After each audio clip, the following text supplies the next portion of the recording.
Étudier les passés pour apprendre l'avenir, c'est dans ces contextes que nous ouvrons ces nouveaux numéros de votre émission Bilan historique qui en reçoit aujourd'hui à nouveau M. Augustin Taguissabo, qui est le chef de division du Centre météorologique national dénommé Metelsat. Il est également responsable de la prévision du temps dans cette entreprise. Après de longues courses pour le sondage dans le plus profond de son histoire, cette entreprise météorologique est en train de se revêtir sa nouvelle robe. Monsieur Augustin Taguissabo, je vous reçois à nouveau dans l'émission Bilan historique. Je vous dis bonjour.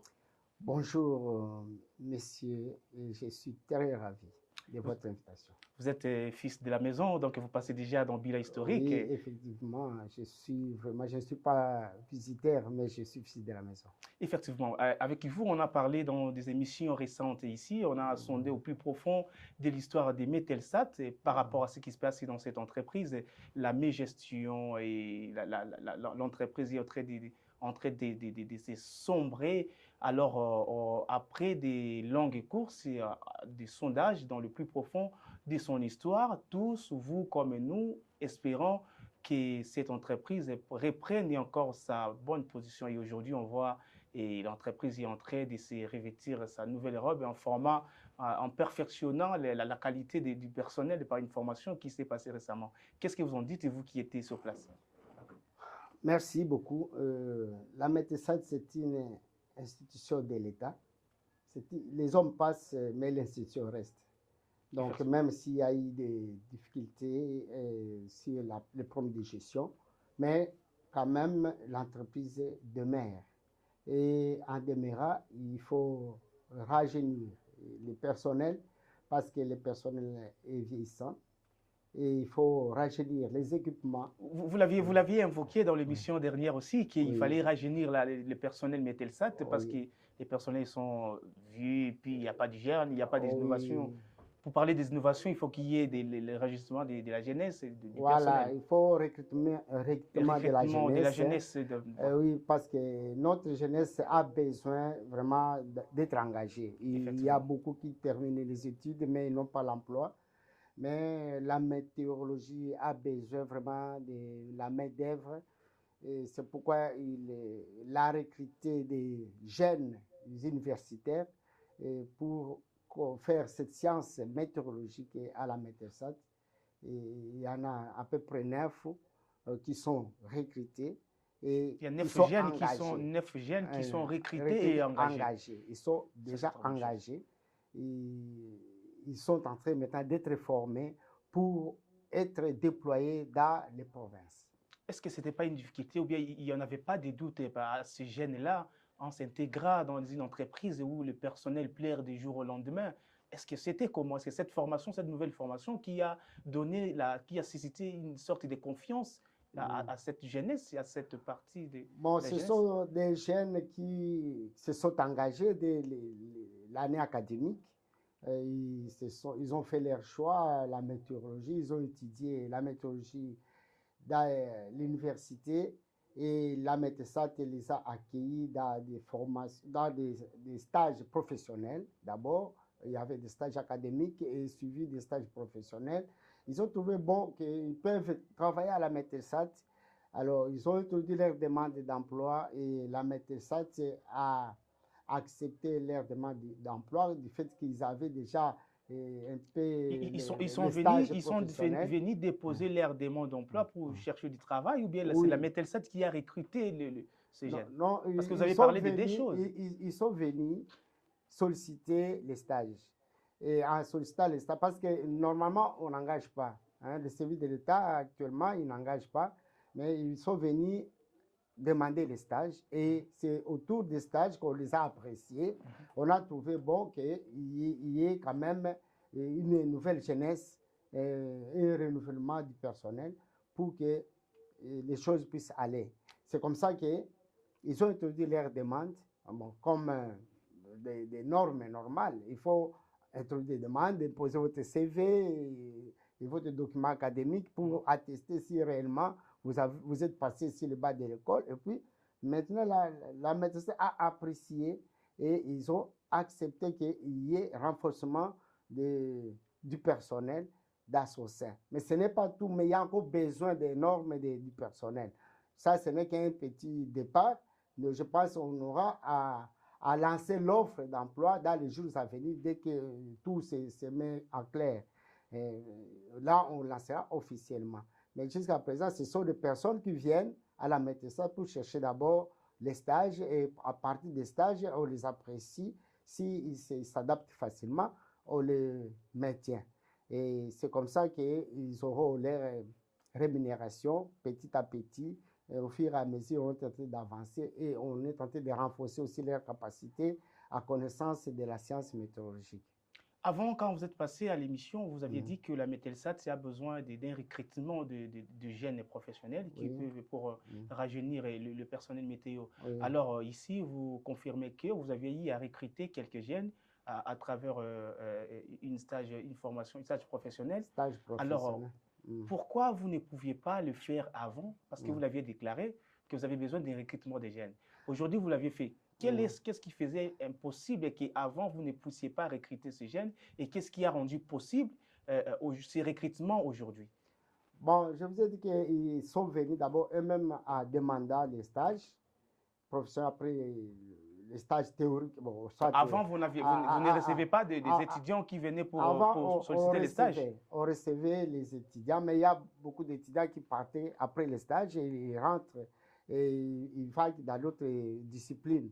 Mais parce que vous ne les avez pas proposés. Parce qu'on ne les engageait pas. On les engageait pas. Il n'y avait pas aussi une vision dans ce sens-là. Parce que, vous savez, la rémunération... Est-ce que vous attendiez que l'État vous confirme qu'il faudrait recruter les jeunes et rajeunir le personnel pour le faire aujourd'hui ou comment? Les recrutements dépendent des moyens.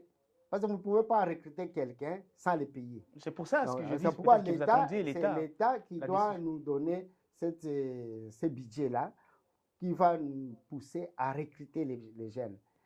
Et si ces jeunes qui sont là, par exemple aujourd'hui, ils sont dans la médecine engagés, mais ils ne sont pas payés. Ils ne sont pas payés jusque-là parce que l'État ne nous a pas encore donné l'argent pour rémunérer ces gens-là. La rémunération jusque-là à des personnels, à des assises personnels, mais les nouveaux ne sont pas encore être inclus dans les listings. Maintenant, pour qu'ils soient inclus dans le listing, il faut qu'il y ait un nouveau barème qui va aider ces jeunes-là à toucher leur salaire. Alors, si la médecine aujourd'hui, il veut faire l'offre, il veut lancer l'offre, il faut qu'il soit rassuré de sa rémunération, de son enveloppe salariale, en fait de payer ses agents. Mais actuellement, la médecine a encore des difficultés. Vous l'avez su quand vous étiez avec les DG, qu'il y a des difficultés sur le plan gouvernemental pour la rémunération des travailleurs de la médecine. Il faut qu'on ajuste les rémunérations, leur enveloppe salariale, en fait de pouvoir toucher très bien et de pouvoir aussi engager d'autres personnes qui pourront toucher aussi. Parce que la médecine n'est pas seulement à Kinshasa, la médecine est ici l'ensemble du pays. Il y a des gens qui sont à l'intérieur du pays qui souffrent sérieusement à cause d'une maigre rémunération. Restons pour ces jeunes personnels qui viennent d'attirer Mételsat. Vous l'avez vous-même dit qu'il faudrait que l'État décide ou bien dispose de tous les moyens possibles pour accepter ou passer au recrutement des jeunes. Est-ce qu'aujourd'hui, l'État a déjà décidé, les autorités ont déjà décidé pour que la Mételsat recrute ou rajeunisse? La Mételsat, je vous ai dit qu'il y a un manager qui est là. Et ce manager a le pouvoir de décider et de voir les pour et les contre. C'est qui est manager? Le manager, c'est le directeur général. C'est le directeur général. C'est-à-dire que le directeur général a permis à ce que la Mételsat rajeunisse le personnel. Qui a la clé, le pouvoir décisionnaire de l'entreprise. Donc, si aujourd'hui, il décide que nous devons recruter, il sait là où viendront les ressources pour les payer. C'est comme ça qu'il y a un petit noyau qui sont recrutés. Mais je pense que dès que les moyens se voient, on aura ajouté encore d'autres nombres de personnels pour être renforcés à capacité et même être déployés à l'intérieur du pays. Merci beaucoup. Je vous rappelle Mm. que je suis avec M. Auguste Tagisabo. Il est responsable de la prévision du temps dans le Centre météorologique national dénommé Mestelsat. Il est également chef de division dans cette entreprise. Vous avez Mm. parlé du recrutement de jeunes. Oui. Est-ce qu'il y a il y a une formation qui s'est tenue? Est-ce que c'était pour former ces jeunes ou bien c'est former le personnel météo en général? Donc, il y a un besoin parce qu'un prévisionniste, c'est celui qui est chargé d'analyser les temps. Mais avant les prévisionnistes, il y a aussi les observateurs météo. Les données météorologiques proviennent à partir des observateurs météo et les prévisionnistes prennent toutes ces données-là et il fait les analyses et les calculs et puis il fait les pronostics du temps qui aura demain ou bien après-demain. Il analyse l'atmosphère, il analyse la situation générale de l'atmosphère, il analyse tout ce qui se passe. Mais maintenant, on a besoin de prévisionnistes. Pourquoi? Parce que nous avons un besoin dans les aéroports. Dans les aéroports, on ne peut pas faire décoller un avion sans qu'il y ait un prévisionniste.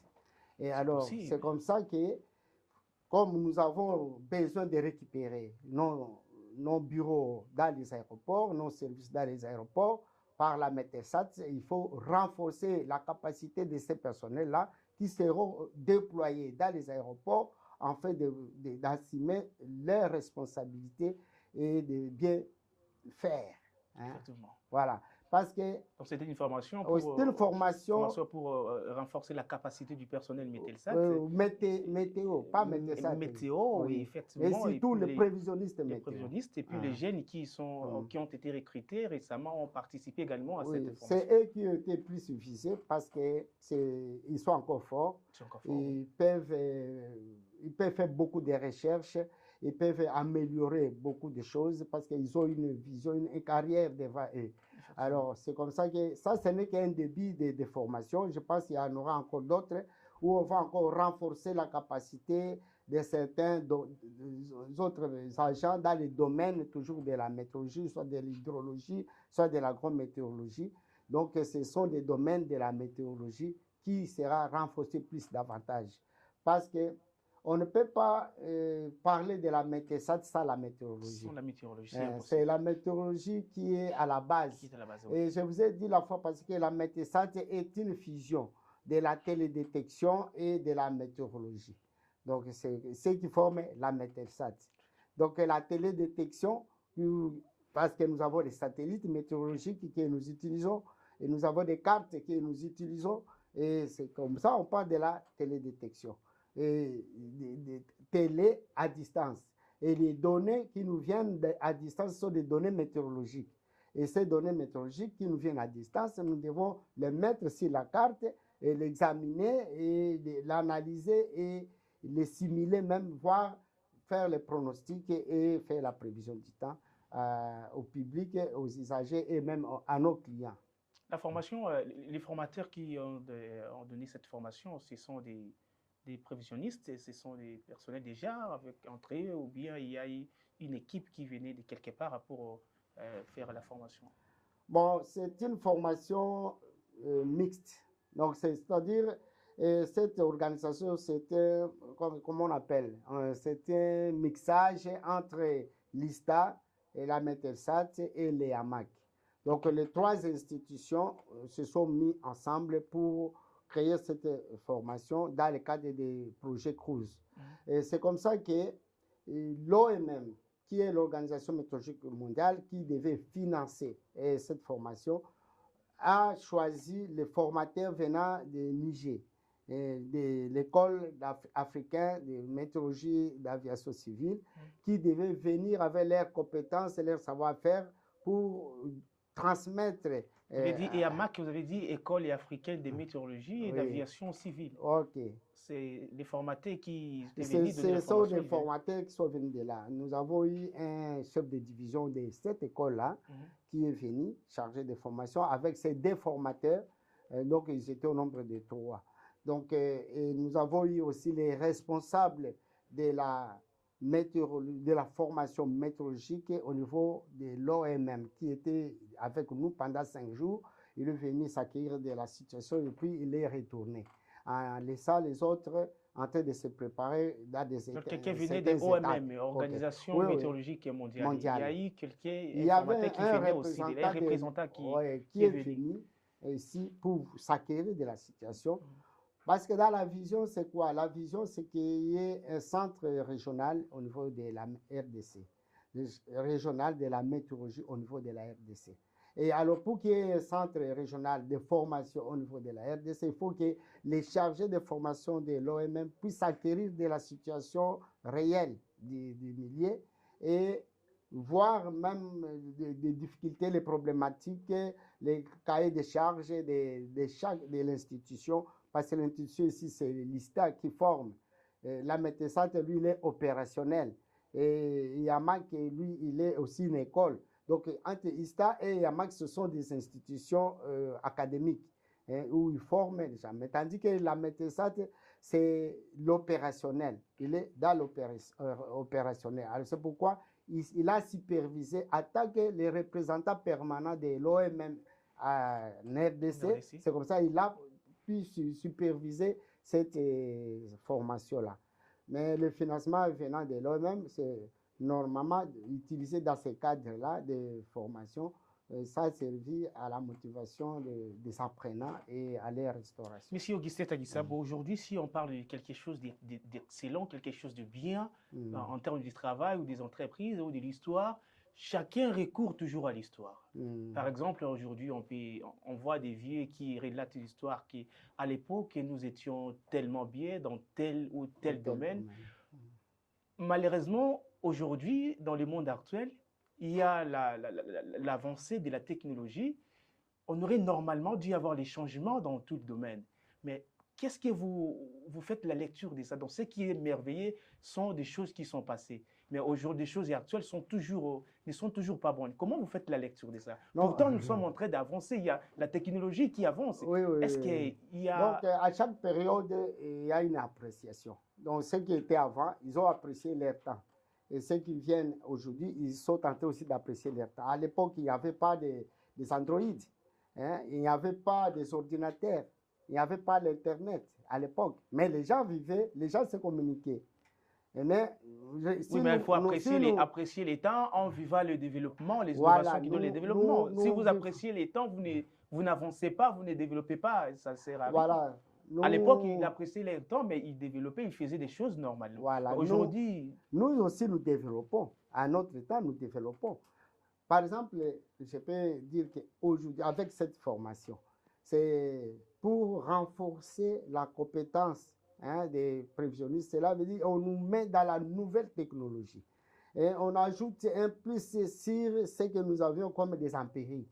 Maintenant, nous quittons les empiriques et nous entrons dans la nouvelle technologie. Quand je parle de la nouvelle technologie, vous allez voir dans notre programme, il y a eu de la prévision numérique du temps.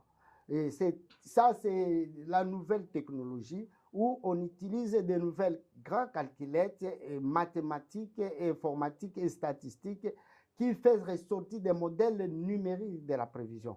Et ces modèles numériques de la prévision, nous devons les incorporer dans les imageries satellitaires. Vous voyez, il y a les satellites. À l'époque, il n'y avait pas tantôt les satellites et quelqu'un peut sortir, il regarde dessus, il n'y a pas de ça. Mais ici, chez nous en Afrique, mais en Europe, il y avait quand même quelques observations, les théodolites, ainsi de suite. Mais nous avons des satellites MTG.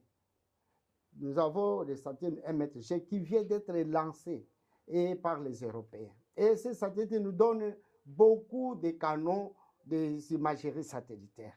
Et chaque canal a une interprétation particulière. Donc, alors, un prévisionniste doit comprendre d'abord le nombre de canaux que nous avons et l'interprétation des produits qui ressortent de ces canaux-là, en les associant avec les modèles numériques et du temps, nous devons faire une bonne prévision. Une bonne prévision ne veut pas dire seulement qu'il faut avoir les stations au sol ou bien les stations en altitude. Nous prenons tous ces observatoires-là, observations au sol, en altitude, et nous combinons avec les prévisions numériques du temps et pour que nous puissions améliorer notre produit. Donc, c'est comme ça que la nouvelle technologie est en train de s'insérer dans la météorologie et ce qui était l'objet même de cette formation, afin que les prévenus puissent comprendre comment faire la simulation entre ces éléments et comment améliorer les bulletins météorologiques, comment améliorer les informations météorologiques, les échéances météorologiques, comment connaître la circulation générale de l'atmosphère avec tous les vents qui est en train de nous affecter et avec la situation des changements climatiques. Les gens en parlent, mais ils ne savent pas en quoi il s'agit au juste. Alors c'est le météorologiste qui doit expliquer les comportements de ces changements climatiques et dit à quel vent, et dit à quels paramètres, et dit à quel phénomène, et dit à quoi. C'est pourquoi nous avons appris dans cette formation de circulation des ondes équatoriales. Nous avons appris la circulation des oscillations météorologiques. Nous avons appris beaucoup de vents qui affectent notre pays ou notre continent. Donc, nous devons connaître les anticyclones qui nous entourent, les vents que ces anticyclones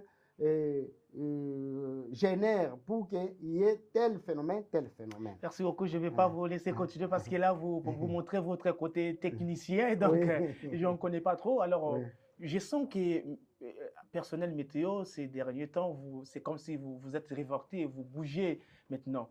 Avant, il y a eu un peu de faiblesse et aujourd'hui, vous avez trop de mouvement, vous êtes vivant. Qu'est-ce qui a changé?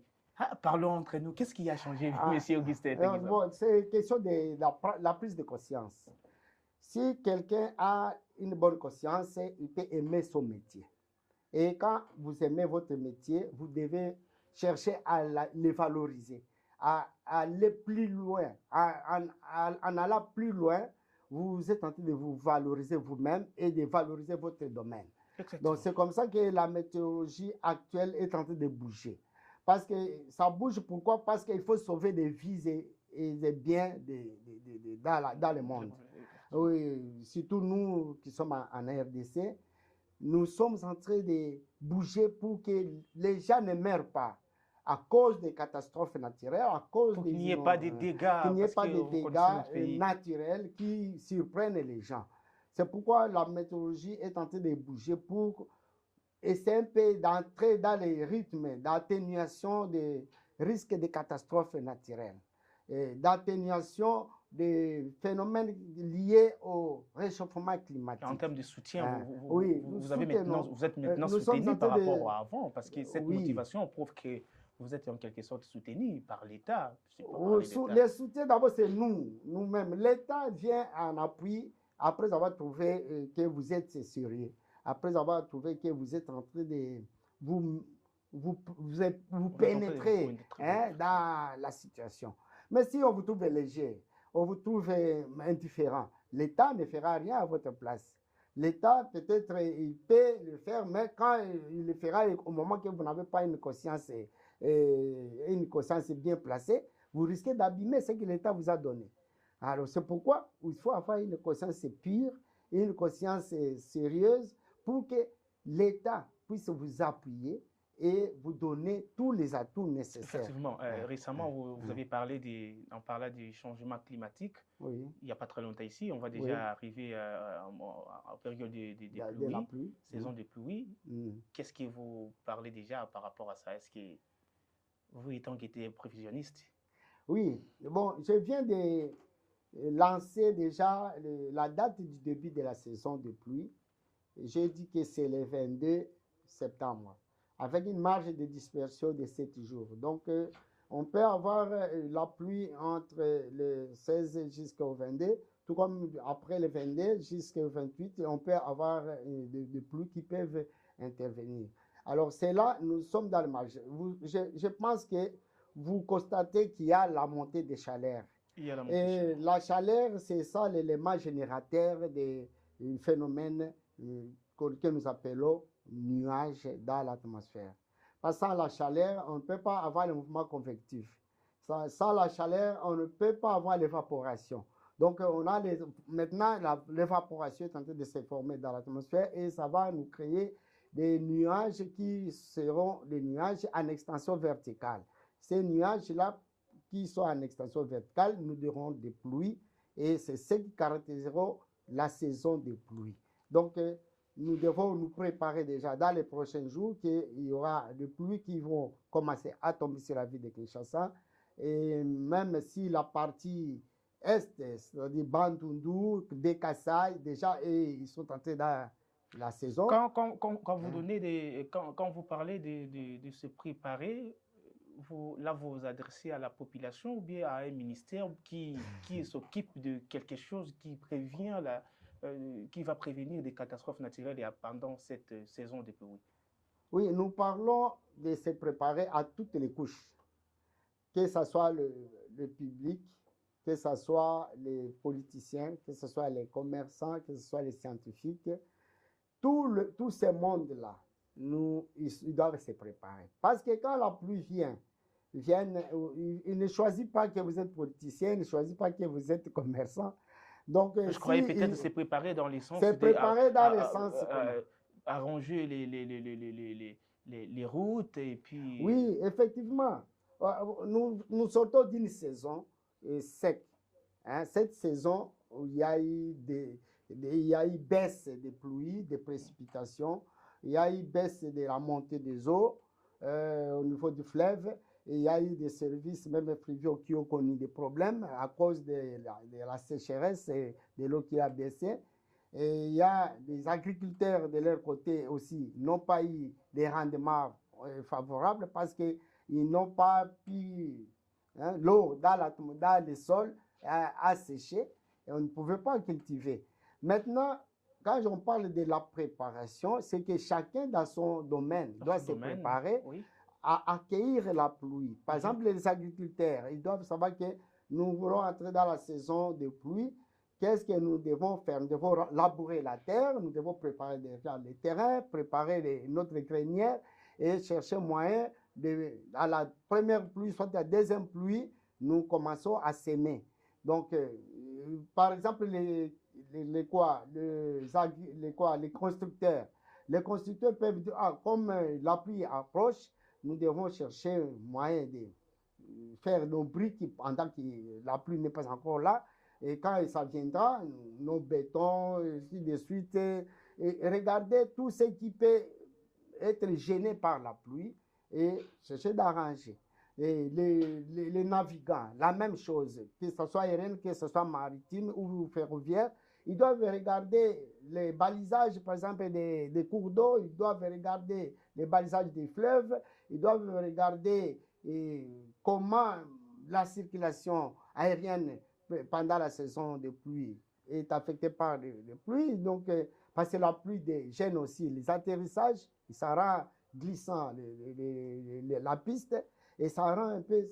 Il y a certaines choses que chacun dans son coin doit revoir pour que la saison de pluie ne puisse pas lui causer des torts. Parce qu'il y a aussi les personnes qui sont au bord des eaux, hein, les riverains. Oui, ils sont toujours victimes des inondations. Alors, quand il y a la pluie qui s'annonce pendant cette saison, on ne sait pas la tendance de la saison. Même déjà même dans au centre-ville, on voit les gens qui ne sont pas au bord du fleuve, mais qui souffrent pendant la saison de pluie. Oui, il y a des inondations dans des parcelles, sur les avenues, dans notre pays. C'est pourquoi nous disons que chacun doit se préparer. Il y a l'hôtel de ville qui doit tirer des caniveaux. Hein, pendant cette période, si vous faites un tour dans la ville de Kinshasa, vous allez voir des caniveaux jusqu'à présent, ils ne sont pas tirés. Et quand maintenant la pluie va venir, ce sont des inondations qui vont entrer dans des maisons des gens. Et maintenant, on va dire que la météo n'a pas annoncé, la météo n'a pas dit quelque chose. Or, la météo a bel et bien annoncé que la saison sera excédentaire. La saison sera excédentaire. Merci beaucoup, monsieur Augustin Tagisavo. Oui. Merci à vous qui nous suivez de partout. Je l'ai annoncé au départ qu'il est chef de division météorologique, mais il est aussi prévisionniste du temps. Monsieur Augustin Tagisabo, qui donne déjà la prévision par rapport à la saison prochaine qui vient, que il y aura de pluie. Alors chacun dans son coin doit vraiment se préparer pour bien accueillir la pluie. Monsieur Augustin, comme on dit qu'après la pluie c'est du bon temps, mais au Congo, après la pluie c'est catastrophe. Donc chacun dans son coin doit se préparer pour accueillir la pluie. Est-ce que vous avez quelque chose à ajouter là?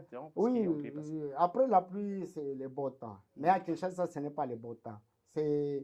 Vous allez manquer les transports parce que les routes seront coupées. Vous allez manquer aller au travail parce qu'il y a les étangs d'eau qui sont sur l'avenue. Il n'y a pas moyen de marcher à pied sur les avenues, d'autres avenues. Les sécurités, l'électricité, les courants les courants seront... Donc, il faut voir que les services d'électricité aussi revoient aussi les poteaux électriques, les fils, comment ils ont fait passer des fils. Parce qu'il y a là où les fils, avec contact avec de l'eau, ça court-circuite les gens, ça devient...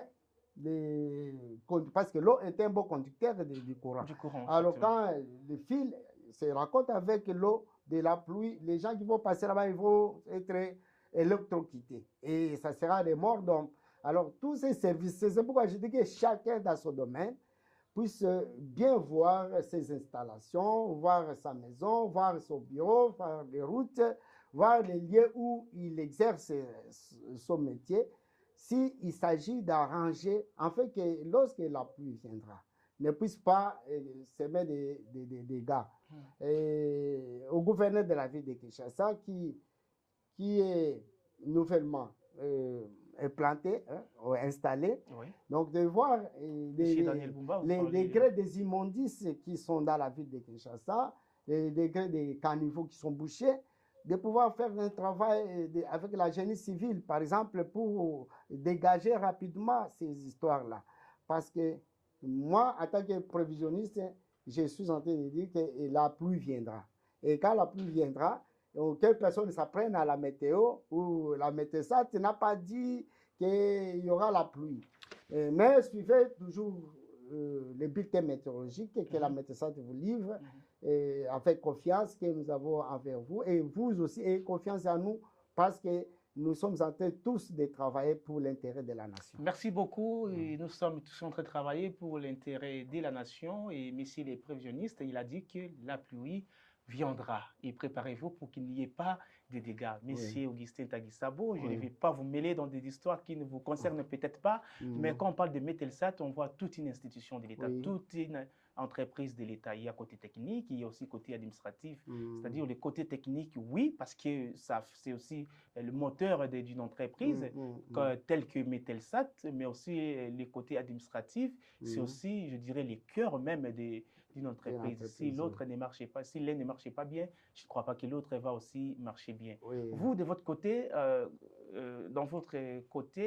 votre côté technique, bien sûr, vous vous préparez, on voit qu'il y a des mouvements, mais du côté administratif, il semble que rien ne va bien, M. Augustin Tagisabo. Récemment, on a parlé que le directeur général est M.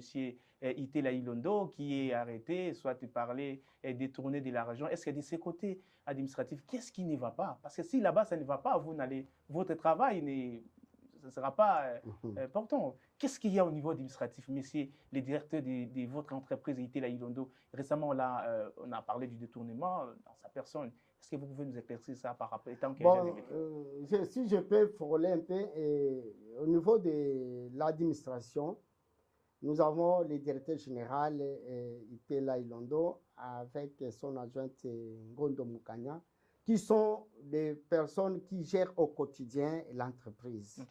Et tout ce qui est administration, finance, c'est eux qui les gèrent. Nous avons un PCA qui est en train de contrôler et de décider auprès des autorités. Mais tout ce qui se passe, chacun doit respecter sa bande de conduite. Garder le bande, comme on dit, les Quinois, comme il dit les Quinois. Et il ne faut pas qu'il y ait des chevauchements dans le fonctionnement. Quand il y a chevauchement, c'est comme ça qu'il y a conflit. Donc chacun doit rester à sa bande respective. Voilà, chacun doit rester dans sa bande. Si M. Itela a été interpellé par la Cour des comptes, c'est parce qu'on l'a accusé. par ceux-là qui se sont sentis lésés.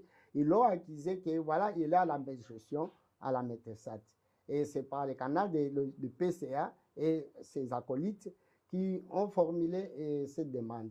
Et M. Tella est allé se justifier auprès de la justice. Mais malheureusement, la décision finale était celle de la condamner. Bon, si la justice l'a condamné, c'est la justice qui a tous les textes nécessaires pour interpréter une faute ou une condamnation. Bon, il a condamné, mais nous attendons maintenant la décision finale de notre tutelle, qui est le ministre des Transports, voies de communication et des enclavements, qui doit trancher cette situation en prenant une décision ferme pour que la gestion ne puisse pas souffrir et pour que l'administration ne puisse pas continuer à souffrir.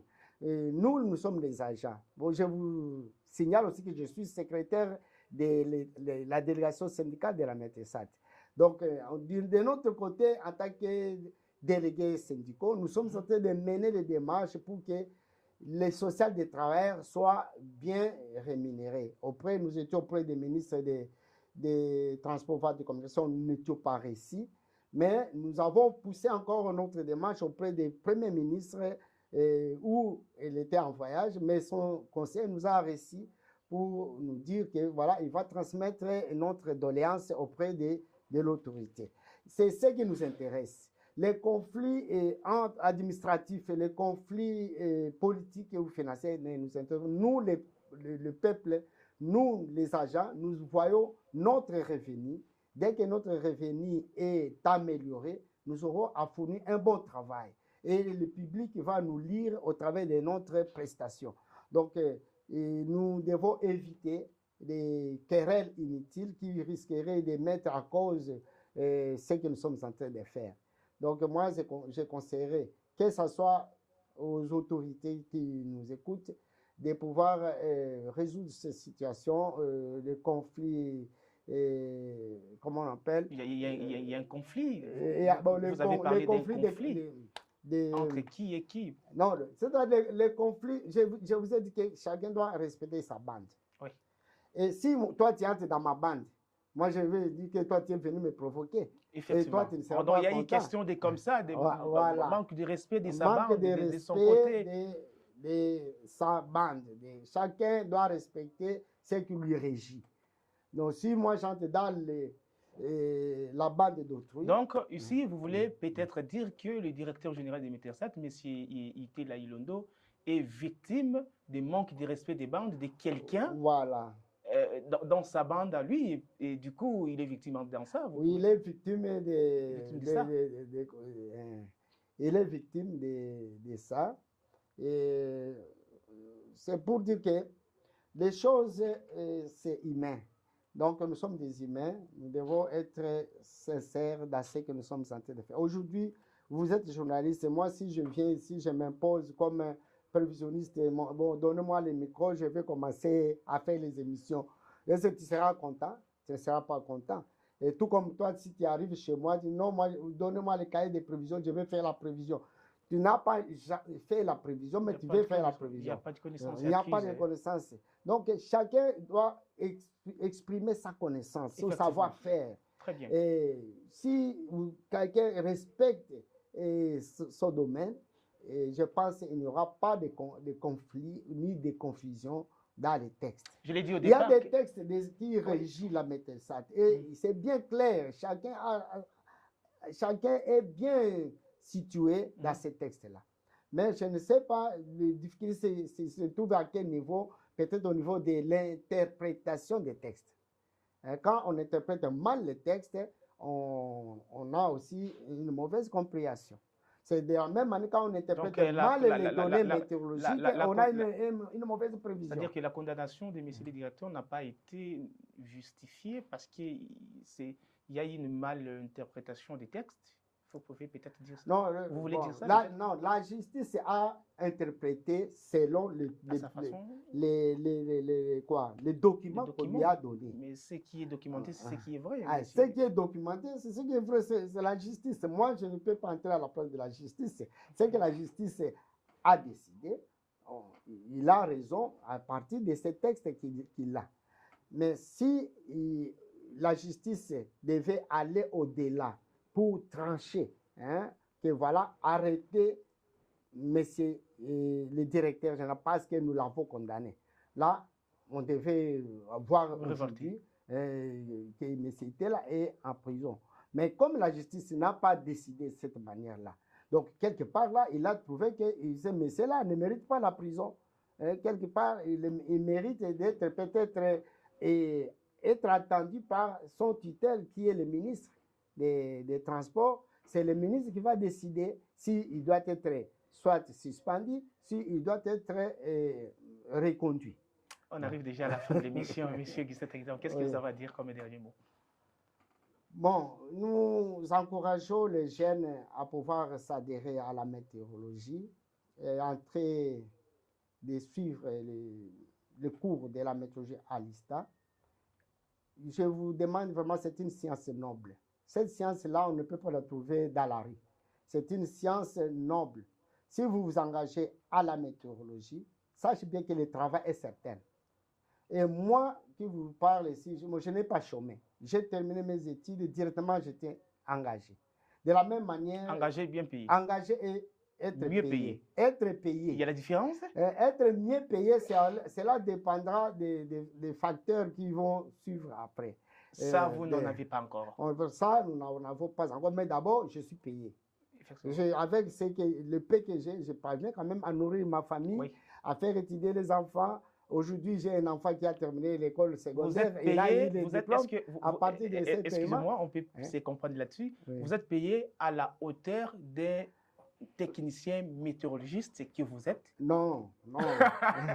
Je ne suis pas payé à la hauteur des techniciens météorologistes. Est-ce que vous êtes payé à la hauteur de ce que vous êtes? Ingénieur technicien, je ne peux pas toucher ce que moi je touche aujourd'hui.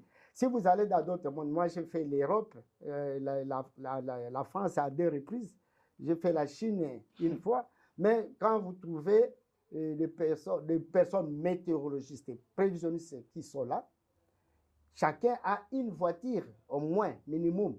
Chacun a une maison qu'il a, soit de $2000. Chacun a un salaire au-delà de 2000 €. Hein? Donc, moi, je ne peux pas m'approcher d'eux parce qu'avec ce que je touche, ils peuvent payer même 50 prévisionnistes de mon pays. Donc, mais pourquoi ça, ça, c'est le problème de la politique du gouvernement. La politique du gouvernement, c'est pas chaque gouvernement. C'est pas la politique de pas Metelsat, mais le gouvernement. Non, c'est le gouvernement. Chaque pays a un gouvernement et chaque gouvernement a un budget, hein, pour faire fonctionner. Et maintenant, chaque discipline est dans ce budget-là. Et c'est au gouvernement de pouvoir bien répartir les salaires de ces fonctionnaires. Et s'il répartit, il n'est pas inéquitable. Donc, c'est l'injustice. Donc, il doit uniformiser les salaires, qu'il soit à la fonction publique, qu'il soit un enseignant, médecin, tous au même titre de grade, vous avez le même salaire. Vous parlez de votre dernier mot, c'est déjà fini? Bon, le dernier mot, je ne saurais pas le dire parce que nous avons toujours à dire.